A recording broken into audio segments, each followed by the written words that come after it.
What's up, everybody? Welcome back to the channel. So I had to go pick up some groceries and got to play with the little guy for a little bit this morning, but today I'm hoping to get the stock turbo reinstalled on the Focus. Stay tuned.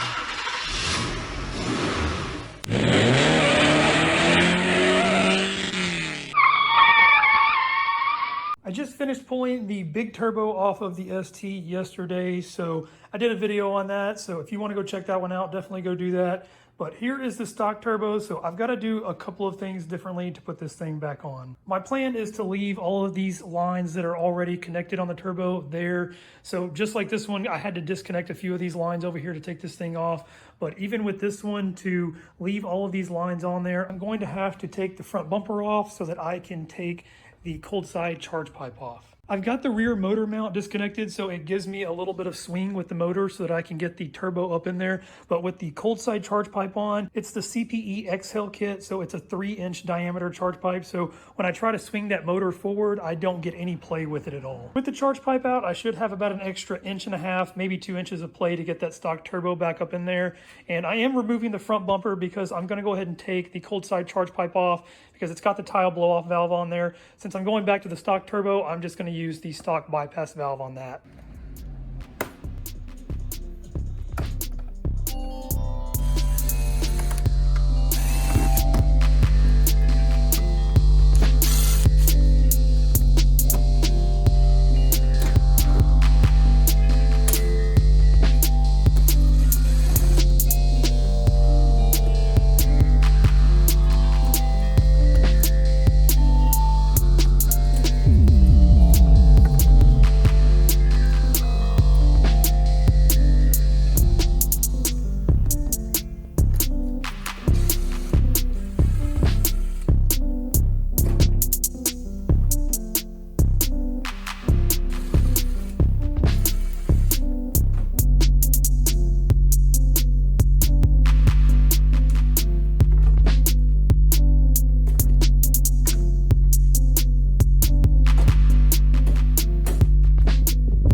I've got the front bumper off, so up top it's just a few clips and then you've got some screws. I'm definitely positive, almost definitely positive that these little self-tapping screws are not factory. And I said that before when I was putting the intercooler on, the video that I did that in.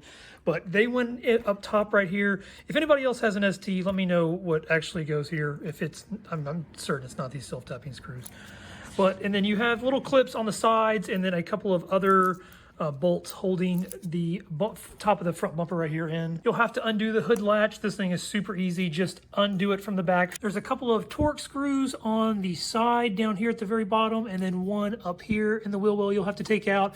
And then for me, I had a little clip. That's what I used the first time. I think there was a nut and bolt in here. I'm pretty certain that's not stock either. You'll have to disconnect where the main harness plugs into the fog lights. So it's just one plug, and then it goes onto the driver's side fog light, and then that one travels over to the passenger side here. The last thing to take out is the headlights. It's just 2 bolts holding them in, and then your wiring harness. Once the headlights are out, you just pop the fender out of this little center section right here. This right here just fits down in there. And then you have a clip right here on either side underneath the headlight that you just pop up, and then the bumper comes straight out. Now that I've got the front bumper off, I'm gonna go ahead and take the hose clamp and the coupler off of the hot side since I already have the pipe taken off. Then I'm gonna disconnect the blow-off valve. So it's connected in right here with this map tab. I'm not actually gonna pull the hose off. I'm just gonna remove the map tab because I'm not gonna be reusing the blow-off valve. The last thing that I'll have to do is just remove this hose clamp where it goes into the intake, and then this one over here where it goes into the side of the intercooler, and this charge pipe should come straight out of here.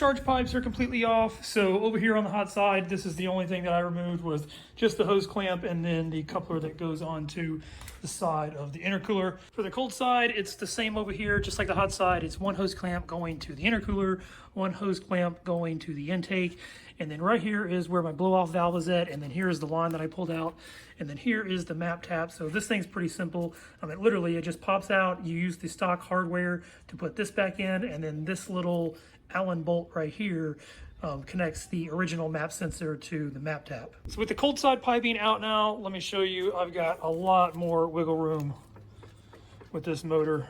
So it should give me just enough space to get the stock turbo back in. For the stock turbo, I'm gonna try to put it in just how I pulled it out. So I do have my coolant return line disconnected, part of it at least. So it connects in right up here with just the rubber hose and then the hose clamp. And then I have my oil return line disconnected, so that's the one that actually came off the big turbo. And then my oil feed line and my coolant feed line are both completely hooked up. I also kept all of the stock gaskets, so it doesn't use a fire ring like the big turbo does, so that actually like melts in and creates a seal for the big turbo. So for this, the stock turbo, it uses this multi-layer metal piece, so I should be able to just reuse this and it'd be just fine. And then the stock gaskets for the oil return line, I should be able to reuse those as well. I've got everything ready to go, so I'm gonna get the gasket on the car and then get the stock turbo hung and the flange bolted up.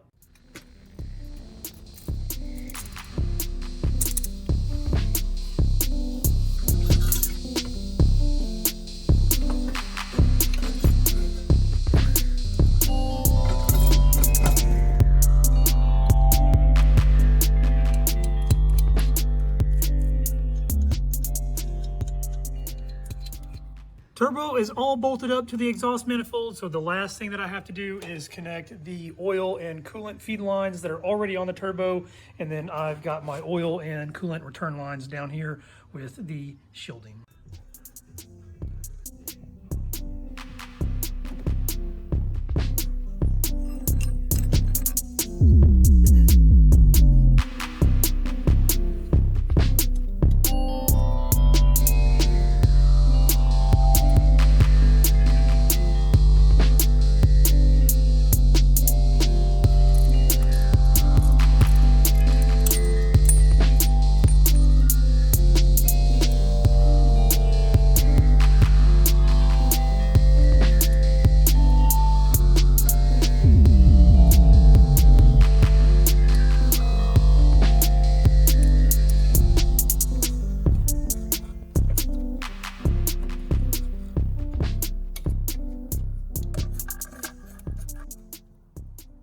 Heat shield and all of the lines are connected, so the stock turbo is fully installed back on the car. So the only things that I have left to do are connect the vacuum lines, connect the stock bypass valve, and then I've got to put the exhaust, the intake, and then put the stock charge pipes back on there. All right, guys, that's going to end this video. So I was able to get the stock turbo back on. That's really all I wanted to do for today.